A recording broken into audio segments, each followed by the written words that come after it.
ఎంత వేగంగా ఎంత వాయువేగంగా జెట్ స్పీడ్తో ఏ పని కాదు ప్రభుత్వంలో నెలకు 2500 మహిళలకు ఇవ్వడానికి టైం లేదు, ఇంత వేగం కనబడదు. 4000 పెద్ద మనుషులకు ఇవ్వడానికి ఆసరా పెన్షన్లు కనబడదు. రైతులకు రుణమాఫీ చేయడానికి ఈ స్పీడ్ లేదు.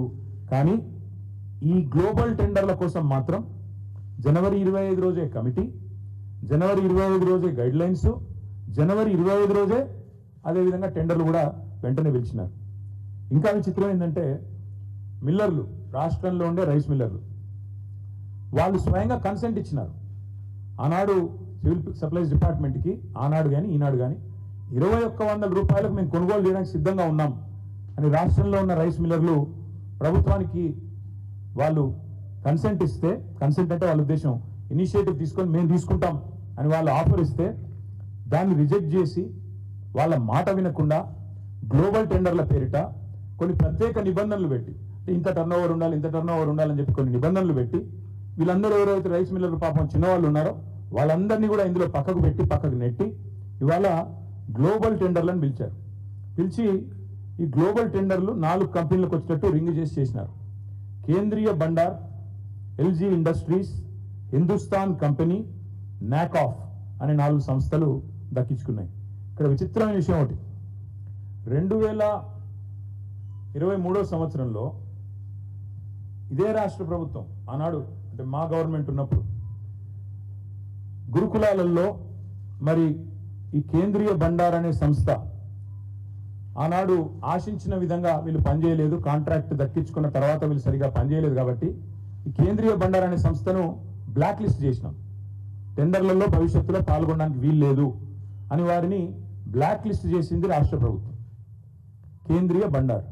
విచిత్రం ఏంటంటే ఈ ప్రభుత్వం రాగానే ఆ కేంద్రీయ బండార్ అనే సంస్థ ఏదైతే ఉన్నదో దానికోసం రూల్స్ రిలాక్స్ చేసి బ్లాక్ లిస్ట్లో ఉన్నదాన్ని తీసేసి తొలగించి ఇవాళ 4 కంపెనీలకే మొత్తానికి అక్కడ మిల్లర్లు 2100 రూపాయలకు కొనుగోలు చేస్తామని సుముఖత వ్యక్తం చేసినా వాళ్ళు అల్టిమేట్గా చేసింది ఏంటి అంటే మరి చక్కగా 1885 నుంచి 2007 రూపాయలకు 1885 నుంచి 2007 రూపాయలకు ఒక బ్యాండ్ ఫిక్స్ చేసి 4 సంస్థలు కుమ్మక్కై మరి పూర్తి స్థాయిలో 2100లకు దాదాపు 200 రూపాయలు తగ్గించి మరి కుంభకోణం చేసి ఈ 4 సంస్థలు ఇంక్లూడింగ్ ఒక బ్లాక్ లిస్టెడ్ సంస్థకు కట్టబెట్టిన తర్వాత ఇది సివిల్ సప్లైస్ కార్పొరేషన్ యొక్క శాఖ యొక్క లెటర్.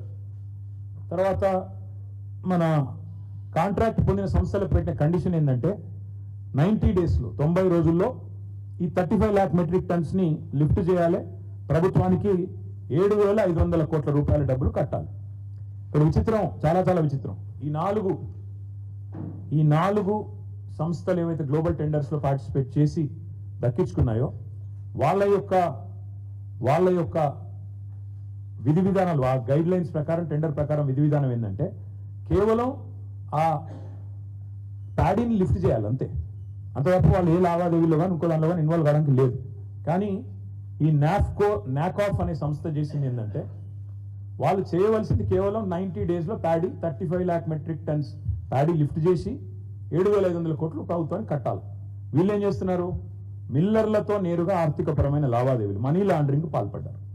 ఈ 4 సంస్థలు మనీ లాండరింగ్ పాల్పడి ఆ రైస్ మిల్లర్లను బెదిరిస్తూ ఇవాళ గోదాముల్లో ఉన్న ధాన్యాన్ని తీసుకొని పోకుండా ఇది వాళ్ళు లావాదేవీలు పాల్పడ్డారనడానికి ఇక వాళ్ళ డైరెక్ట్గా వాళ్ళ కరెస్పాండెన్స్ నాకాఫ్ ఎండి విసిఎన్ మేనేజింగ్ డైరెక్టర్ ఆయన చేస్తున్న లావాదేవీలు ఏమని స్టేట్ మేనేజర్ డైరెక్ట్గా ఫలానా సంస్థలు ఇన్ని డబ్బులు అంటూ ఆయన వాళ్ళకు జరిపిన లావాదేవీల యొక్క మరి డీటెయిల్స్ ఇక్కడ ఉన్నాయి. ఇందులో విచిత్రమైన విషయం, వీళ్ళు పాడిందేమో టెండర్ వేసిందేమో 1885 నుంచి 2007 రూపాయలకి, కానీ వీళ్ళు ఏం చేస్తున్నారు, క్వింటాల్కి 2230 రూపాయలు